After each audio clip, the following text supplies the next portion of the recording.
Hello friends, இன்றைக்கி நாம் பஞ்சமுட்டி கஞ்சி எப்படி பண்ணுறதுன்னு பார்க்கலாம். அதுக்கு தேவையான பொருள்கள் எடுத்திருக்கேன்.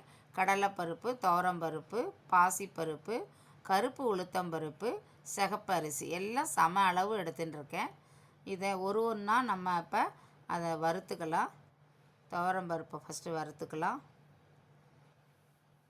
இந்த கஞ்சி உடம்புக்கு ரொம்ப நல்லது, எலும்புகளுக்கெல்லாம் நல்லது. டயபெட்டிக் பேஷண்ட்டும் இதை குடிக்கலாம். இதில் எல்லா சத்துக்களும் இருக்குது. புரோட்டீன், ஃபைபர், கார்போஹைட்ரேட் எல்லாமே இருக்குது இந்த கஞ்சியில்.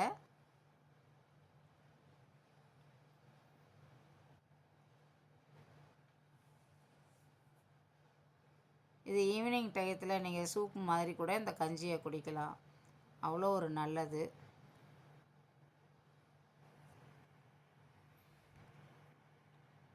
கடலைப்பருப்பு வறுத்துக்கலாம்.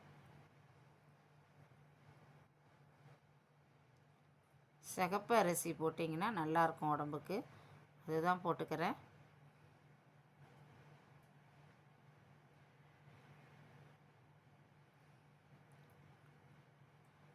நீங்கள் கருப்பு உளுந்து போட்டுக்கங்க. நான் கருப்பு உளுந்து உடசல் தான் போட்டிருக்கேன். நீங்கள் முழு உளுந்தே கூட போட்டுக்கங்க.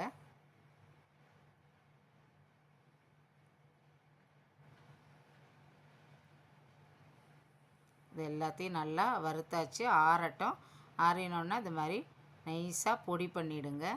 இது பாருங்கள், சூப்பராக நல்லா நைஸாக பொடி பண்ணிட்டேன் பாருங்கள். இப்போ நம்ம எப்படி கஞ்சி வைக்கலான்னு பார்க்கலாம். நான் 1 ஸ்பூன் எடுத்துட்டுருக்கேன். அதுக்கு நல்லா 1 கிளாஸ் தண்ணி விட்டுக்கோங்க. விட்டு நல்லா கட்டி இல்லாமல் நல்லா கரைச்சிக்கோங்க.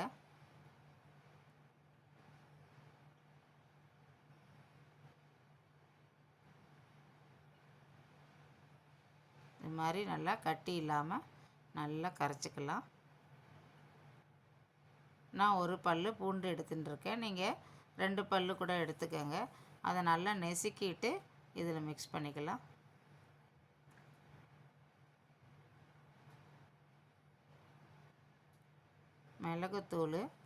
மிளகுத்தூள் நீங்கள் கஞ்சி வச்ச பிறகு கூட நீங்கள் மிளகுத்தூளை போட்டுக்கோங்க. மிளகு போட்டு ரொம்ப கொதிக்க வேண்டாம். தேவைக்கு ஏற்ப சால்ட்டு போட்டுருக்கேன். இப்போ நல்லா கஞ்சியை வச்சுக்கலாம். நல்லா கொதிக்கணும் கஞ்சி.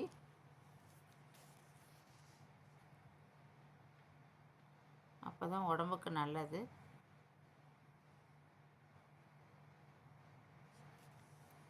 கலர் நல்லா சேஞ்ச் ஆகி வரும் கஞ்சி. நல்லா கொதிக்கிறது பாருங்கள்.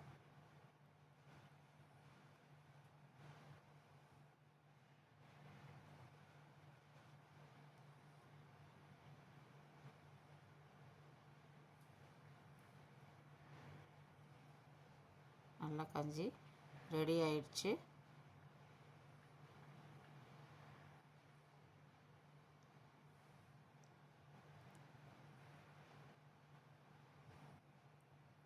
இது நீங்கள் எடுத்து இப்போ ஆஃப் பண்ணிவிட்டு அதை நீங்கள் ஒரு பவுலில் எடுத்து கொட்டிக்கங்க. பாருங்கள், கஞ்சி நல்லா ரெடி ஆயிடுச்சு பாருங்கள். இப்போ நீங்கள் இப்படியே சாப்பிட்லாம். சூப்பர் டேஸ்ட்டாக இருக்கும். நீங்களும் இது மாதிரி ட்ரை பண்ணி பாருங்கள். Thank you friends.